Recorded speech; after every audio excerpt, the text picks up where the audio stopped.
క్రైస్తలో ఈరోజు దేవుని యొక్క వాగ్దానము యోహాను సువార్త 16:22 మీ సంతోషమును ఎవడు మీ యొద్ద నుండి తీసివేయడు. దేవుడి వాక్యం నేర్చుగాక.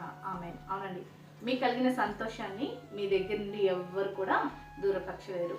ఈ విషయంలో చాలా మంది ఆలోచన చేస్తారు. సంతోషించడానికి, దేవుడిలో సంతోషించడానికి, దేవుడు వాళ్ళని బ్లెస్ చేసినప్పుడు ఆ స్థితిని బట్టి సంతోషిస్తాము అని అంటే, అమ్మో నేను ఇంత సంతోషంగా, ఇంత హ్యాపీగా, నాకు కలిగిన దాన్ని నేను ఇట్లా సంతోషంగా నేను షేర్ చేసుకున్నా, సంతోషంగా చెప్పుకున్నా, సంతోషంగా కనబడినా నాకు వేరే దృష్టి నా మీద పడుతుందేమో, ఎవరో వారు లేని వారు ఉంటారేమో, నాకు కలిగిన సంతోషం నా దగ్గర నుంచి తీసివేస్తారేమో అని సంతోషించడం మానేసి వారు ఏం చేస్తారంటే వాళ్ళు ఏమనుకుంటారు, వీళ్ళు ఏమనుకుంటారు, వాళ్ళు ఏడుస్తారు, వీళ్ళు ఏడుస్తారు, వాళ్ళు చెప్పు మంచిది, వీళ్ళు చెప్పు మంచిది కాదని సంతోషించడం మానేస్తారు. నీకు కలిగినది అది దేవుడిచ్చినది.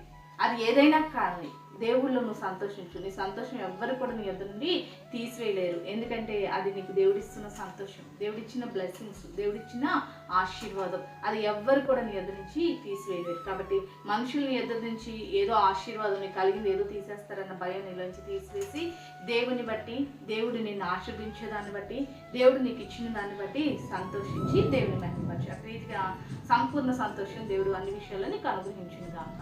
ఆమేన్. ప్రార్థన చేసుకుందామని సకల ఆశీర్వాదాలకు కారణభూతమైన మా ప్రేపరలోకి ఒక ప్రార్థన లభిస్తున్న ప్రతి బిడ్డని జ్ఞాపకం చేసుకోండి.